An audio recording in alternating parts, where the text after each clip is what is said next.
Assalamualaikum warahmatullahi wabarakatuh. Hai, apa kabarnya anak-anakku semua? Semoga kalian selalu dalam keadaan sehat walafiat. Amin. Alhamdulillah anak-anak, hari ini kita akan sama-sama mengkaji, kita akan sama-sama mempelajari salah satu surat yang sedang kalian hafalkan, yaitu surat Al-Ghasyiyah ya. Anak-anak perlu kalian ketahui bahwa surat yang sedang kalian hafalkan ini, surat Al-Ghasyiyah ini adalah salah satu surat yang sangat populer. Karena apa? Karena Nabi kita, yakni Nabi Muhammad SAW, ketika melaksanakan sholat Id, yaitu sholat Idul Fitri dan Idul Adha, dan juga ketika melaksanakan sholat Jumat, yaitu sholat di hari Jumat, beliau selalu membaca di rakaat pertama beliau membaca surat Al-A'la, dan di rakaat yang kedua beliau selalu membaca surat Al-Ghasyiyah. Oleh karena itu anak-anak, para khotib-khotib dan para imam-imam kita sekarang ini disunahkan ketika sedang melaksanakan sholat Id dan sholat Jumat, di rakaat pertama disunahkan untuk membaca surat Al-A'la, dan di rakaat kedua disunahkan untuk membaca surat Al-Ghasyiyah. Itu adalah salah satu sunnah yang diperintahkan oleh Rasulullah SAW. Selain itu anak-anak, surat Al-Ghasyiyah ini diambil dari kata Al-Ghasyiyah yang ada di dalam ayat pertama surat ini. Al-Ghasyiyah atau surat Al-Ghasyiyah itu artinya peristiwa yang dahsyat. Peristiwa yang dahsyat ini yang dimaksud adalah hari kiamat. Selain itu, surat Al-Ghasyiyah ini juga berjumlah 26 ayat, dan surat ini juga salah satu surat yang termasuk surat Makkiyah, yaitu surat yang diturunkan di kota Mekah. Anak-anak, di dalam surah Al-Ghasyiyah ini terdapat dua tema besar, yaitu yang pertama, yang mana di surat ini terdapat penjelasan atau terdapat cerita tentang kenikmatan di surga, keindahan di surga, tentang peristiwa apa yang akan kita hadapi di surga, tentang apa saja yang akan kita lihat di surga. Dan juga di surat ini juga terdapat tema tentang siksaan, yaitu bagaimana keadaan para penghuni neraka, bagaimana peristiwa ketika seorang penghuni neraka itu diberi makan, diberi minum, dan siksaan apa saja yang akan mereka peroleh, maka akan kita pelajari di surat Al-Ghasyiyah ini. Oke anak-anak, kita akan langsung masuk ke ayatnya ya. Jadi surah Al-Ghasyiyah ayat 1 sampai ayat 7 ini menceritakan tentang bagaimanakah keadaan para penghuni neraka, dan kita akan melihat bagaimanakah keadaan di neraka itu. Lalu di ayat selanjutnya, yaitu ayat 8 sampai selanjutnya, itu menceritakan tentang keindahan di surga, tentang kenikmatan yang ada di surga, serta menceritakan tentang keadaan para penghuni surga. Oke anak-anak, kita akan langsung masuk ke ayat 1. Hari ini kita akan membahas ayat 1 sampai ayat 7 dulu, yaitu tentang keadaan dan peristiwa yang akan dialami oleh para penghuni neraka. A'udzu billahi minasyaitonir rajim. Bismillahirrahmanirrahim. Hal ataka haditsul ghasyiyah. Sudah sampaikah kepadamu berita tentang hari kiamat? Nah, anak-anak, jadi ayat ke-1 surah Al-Ghasyiyah ini adalah pertanyaan besar yang diberikan Allah kepada kaum Quraisy, yang mana surat Al-Ghasyiyah ini, ayat 1 ini diturunkan kepada Nabi Muhammad agar Nabi Muhammad menyampaikan kepada kaum Quraisy. Karena apa?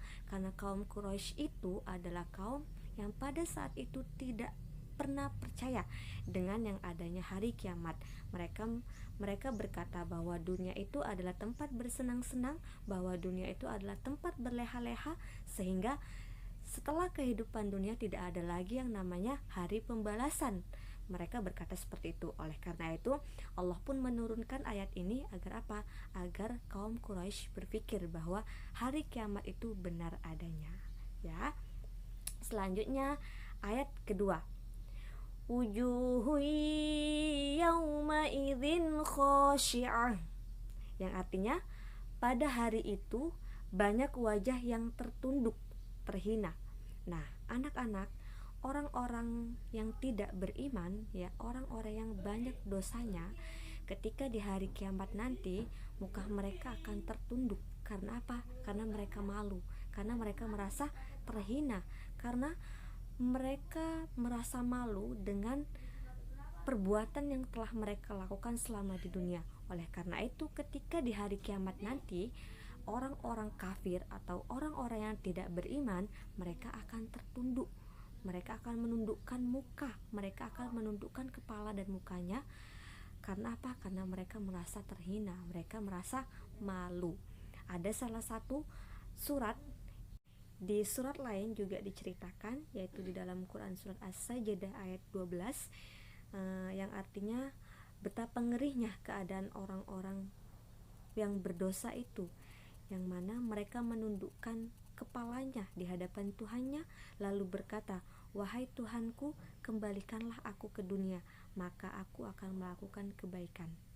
Begitulah anak-anakku, jadi keadaan orang-orang yang banyak dosanya, keadaan orang-orang kafir ketika di akhirat nanti, mereka akan sangat menyesal. Karena apa? Karena mereka menyesal dengan perbuatan yang telah mereka lakukan selama di dunia, sehingga mereka minta pulangkan lagi ke dunia. Agar apa? Agar mereka bisa memperbaiki semua perbuatan yang telah mereka lakukan selama dunia. Akan tetapi itu semua tidak akan bisa terjadi, karena ketika kita di akhirat, kita tidak akan pernah lagi bisa kembali ke dunia. Oleh karena itu, selama kita hidup, selama kita masih di dunia, maka berlomba-lombalah untuk melakukan kebaikan. Karena apa? Karena nanti kita akan ditimbang, ada yang namanya yaumul mizan. Kita akan ditimbang seberapa beratkah amal kebaikan kita dibanding dengan amal keburukan kita. Oke. Selanjutnya ayat ketiga yang berbunyi, amilatun nasibah, karena bekerja keras lagi kepayahan. Anak-anakku, perlu kalian ketahui bahwa keadaan orang-orang kafir atau orang-orang yang tidak beriman kepada Allah ketika di akhirat nanti, ketika di neraka nanti, mereka akan merasa kepayahan. Karena apa? Karena mereka tidak bisa bebas. Mereka tidak bisa bebas berjalan, mereka tidak bisa bebas ngapa-ngapain. Karena apa? Karena kaki mereka dirantai. Akan tetapi mereka selalu bekerja keras memohon kepada Allah agar dikembalikan ke dunia. Akan tetapi hal itu tidak akan bisa pernah terjadi, ya. Selanjutnya ayat keempat, yaitu tasla narun hamiyah, mereka memasuki api yang sangat panas. Anak-anakku, bisa kita bayangkan di dunia saja, ya, panasnya dunia ini mampu membuat kita keringetan, bisa membuat kita kehausan, apalagi panasnya api neraka. Panasnya api neraka itu sangat membara dan tidak bisa disamakan dengan panas yang kita rasakan di dunia. Oleh karena itu, anak-anakku, sekali lagi, selama di dunia teruslah lakukan kebaikan. Kebaikan apapun itu, kebaikan sekecil apapun itu. Karena apa? Karena yang namanya kebaikan pasti akan dihitung oleh Allah Subhanahu wa ta'ala. Selanjutnya ayat kelima, tusqa min ainin aniyah, artinya diberi minum dari sumber mata air yang sangat panas. Anak-anakku, jadi ayat kelima ini adalah ayat yang menceritakan tentang minuman yang akan diperoleh oleh para penghuni neraka, yaitu mereka akan memperoleh minuman dari mata air yang sangat panas. Ngeri sekali, ya. Lalu terdapat juga penjelasan dari surat yang lain yang menceritakan tentang minuman apa sajakah yang akan diterima atau yang akan diberikan oleh orang-orang kafir atau orang-orang yang tidak beriman di akhirat nanti, yaitu terdapat dalam Quran surat Ad-Dukhan ayat 45 sampai 46 yang berbunyi, Bismillahirrahmanirrahim. Kalmuhl yaghli fil butun kaghalil hamim, yang artinya seperti cairan tembaga yang mendidih di dalam perut, seperti mendidihnya air yang sangat panas. Bisa kita bayangkan ya anak-anak, betapa sakitnya perut ya ketika kita meminum air yang sangat mendidih, air tembaga yang sangat mendidih, lalu diberikan kepada kita, lalu kita minum, betapa tersiksanya kita. Bisa kita bayangkan ya anak-anak, bagaimana keadaan para penghuni neraka ketika di neraka nanti. Mereka benar-benar disiksa, mereka benar-benar disiksa karena sesuai dengan perbuatan yang telah mereka lakukan sendiri di dunia. Selanjutnya yaitu ayat 6 yang berbunyi, laisa lahum ta'amun illa min dhari'. Artinya, tidak ada makanan yang mereka makan selain dari pohon yang berduri. Masya Allah.